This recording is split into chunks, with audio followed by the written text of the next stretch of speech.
जनाब, अगले इलेक्शंस में इलेक्ट्रॉनिक वोटिंग मशीन के इस्तेमाल का मामला है। कल कायमा कमेटी के इजलास में सेक्रेटरी इलेक्शन कमीशन का बयान सामने आया है, जो ये कहते हैं कि जी आइंदा इंतखाबात में ईवीएम के इस्तेमाल पर अभी बहुत से तहफ़्फ़ुज़ात हैं। ये नहीं पता कि इस्तेमाल हो भी पाए या ना हो पाए। इससे मुतल्लिक इलेक्शन कमीशन पहले भी अपने तहफ़्फ़ुज़ात जाहिर कर चुका है, उनको भी हम डिस्कस करेंगे। शिबली फराज साहब बहरहाल कहते हैं कि जी इलेक्शन कमीशन के साथ हुकूमत और वजारत साइंस ताउन करने के लिए तैयार है। अगले इलेक्शन में इनको हम अप्लाई करेंगे। कैसे होगा ये सब कुछ अपने एनालिस्ट से जानेंगे। क्या अगले इंतखाबात में ईवीएम मुकम्मल तौर पर इस्तेमाल के काबिल हो जाएगी, हाँ या नहीं के ऑप्शन है हमारे एनालिस्ट के पास।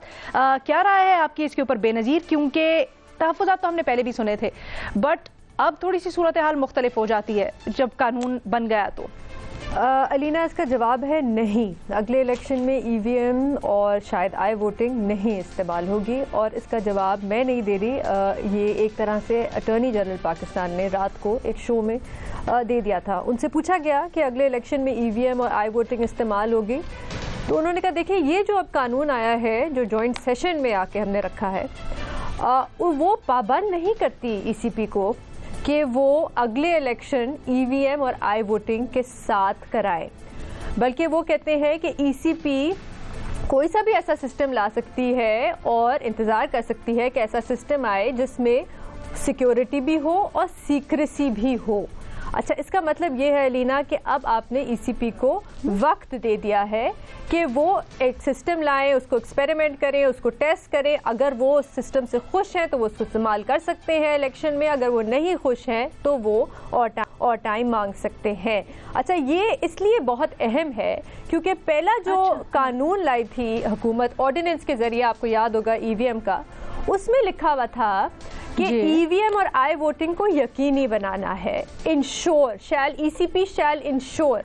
लेकिन अब जो बिल आया है, जो जॉइंट सेशन में आया है, उसमें थोड़ी सी तब्दीली की गई है। उसमें लिखा हुआ है कि इनेबल किया जाएगा वोटर्स को, और subject to secrecy and security of the ballot. मतलब कि जब तक ये चीज़ पूरी नहीं होती कि जो भी सिस्टम आ रहा है उससे सीक्रेसी भी होगी और सिक्योरिटी भी होगी, तो ईसीपी को कोई जल्दबाजी करने की जरूरत नहीं है। दूसरी चीज छोटी सी, मैं ज्यादा टाइम नहीं लूंगी, मुझे लगता है हुकूमत को भी ये अंदाजा, मजे की ऑब्जर्वेशन, हाँ। एक मैं छोटी सी चीज, मुझे लगता है अलीना कि हुकूमत को भी ये अंदाजा है और इत्तेहादियों को भी ये अंदाजा था कि अगले इलेक्शन में ईवीएम और आई वोटिंग का इस्तेमाल नहीं होगा, और शायद इसी वजह से इत्तेहादियों ने हुकूमत का साथ दिया है इसमें।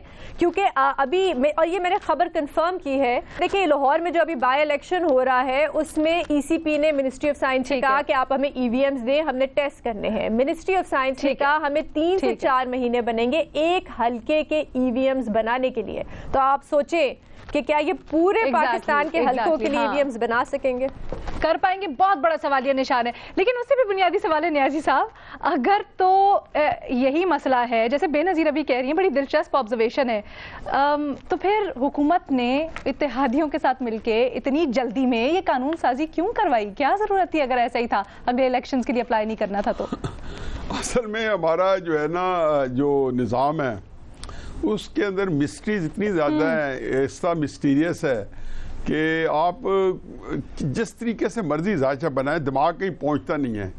मुझे तो यूं लगता है कि जैसे ईवीएम मशीन जो है, मुझे एक बड़े सीनियर आदमी बनाया इलेक्शन कमीशन के, उन्होंने कहा जी जो वर्स्ट केस सिनेरियो ये हो सकता है, बेस्ट केस सिनेरियो तो ये हो सकता है कि ईवीएम के इस्तेमाल होने का कोई इम्कान नहीं है, ये मुमकिन ही नहीं है कि शॉर्ट 2 साल के अंदर आप ये प्रोक्योर भी करें, टेंडर भी करें। गवर्नमेंट की बाइंग की अपने को कैपेसिटी होती है। एक खुद उन्होंने बताया कि जी हमें 1,90,000 मशीन चाहिए, 99,000 वट एवर, और उसके लिए इतना 126 बिलियन रुपया चाहिए। उसको छोड़ें, जो वर्स्ट के सिनेरियो ये है कि इसके ऊपर जैसे ही कोई हुकूमत डिसॉल्व होती है या अपना टाइम पूरा करती है, तो वो जो स्पेस क्रिएट होगी उसके अंदर इलेक्शन नहीं कराए जा सकेंगे। तो आया वो जो निगरान हुकूमत होगी, ये भी इम्कान है कि अगले 2, 3, 4, 5 साल जब तक ईवीएम का मसला रिजॉल्व नहीं होता आप उसको देखें। लेकिन ये सारी चीज़ें इफ्स एंड बट्स के साथ है, क्योंकि हो सकता है कोर्ट्स जो है अगर स्ट्राइक डाउन कर दें, कोर्ट्स इतना भी नहीं है कि बिल्कुल तमाशाई बन के देखते रहेंगे, लेकिन अमलन ये क्या कहते हैं कि आग है औलाद इब्राहिम है, नमरूद है, आज फिर किसी का इम्तिहान मकसूद है। मेरा ख्याल है किसी का इम्तिहान ही मकसूद है। अच्छा, आपको भी नहीं लगता वैसे हो पाएगी? महमल के पास मूव करती हूँ। महमल। नहीं रीना, देखिए जिस तरह बेनजीर ने बताया है कि इस कानून के अंदर क्या क्या चीजें हैं, क्या क्या चीजें अमेंड भी हुई हैं, तो उसमें तो ये है मार्जिन कि यानी कि अगर हो पाएगा, क्योंकि अभी देखिए हाँ नहीं कहना तो जाहिर बात है कबल इस वक्त अभी इलेक्शन में 2 साल पड़े हैं तकरीबन, तो अगर टाइम से होता है लाइक प्रॉपर टाइम के बाद होते हैं, तो फिर तो ये है कि इतनी ज्यादा अगर प्रॉब्लम्स हैं, वैसे तो लगता तो बज़ाहिर तो यही लगता है कि क्योंकि बहुत मुश्किल है इतनी जल्दबाजी में, क्या वो ईवीएम लाएंगे, टेस्ट हुई नहीं होंगी, उसके एक पूरे फेजेस के अंदर टेस्ट होता है वो नहीं पूरा किया जाएगा, तो क्या हुकूमत ये चीज कर सकती है कि नहीं?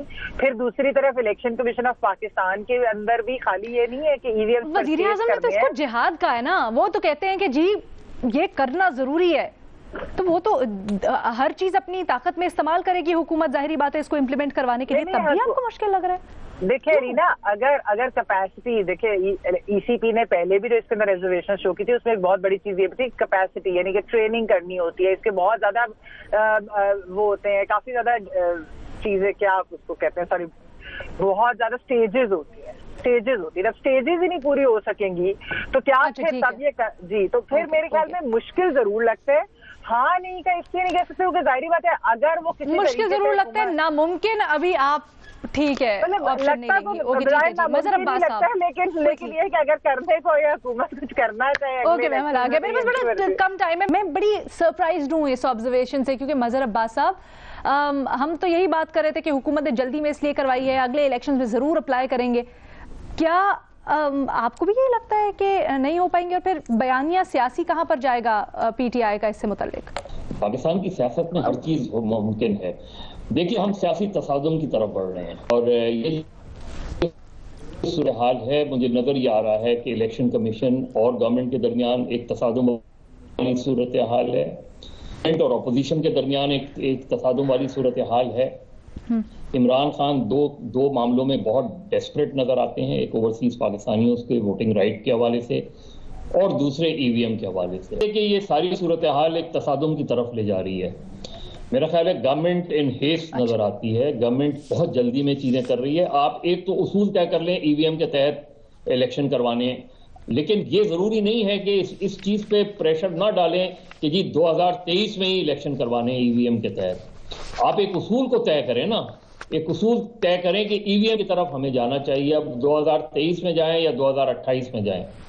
अब मसला ये हो रहा है कि इलेक्शन कमीशन और गवर्नमेंट में अगर तसादुम होता है तो जाहिर है एक गैर यकीनी सूरत हाल पैदा होगी। गवर्नमेंट और अपोजिशन में तसादुम होता है तो एक गैर यकीनी सूरत हाल पैदा होगी। इस वक्त लग ये रहा है कि मामला सुप्रीम कोर्ट में जाएगा और सुप्रीम कोर्ट की डायरेक्शन जो है वो देखेगी। ओके।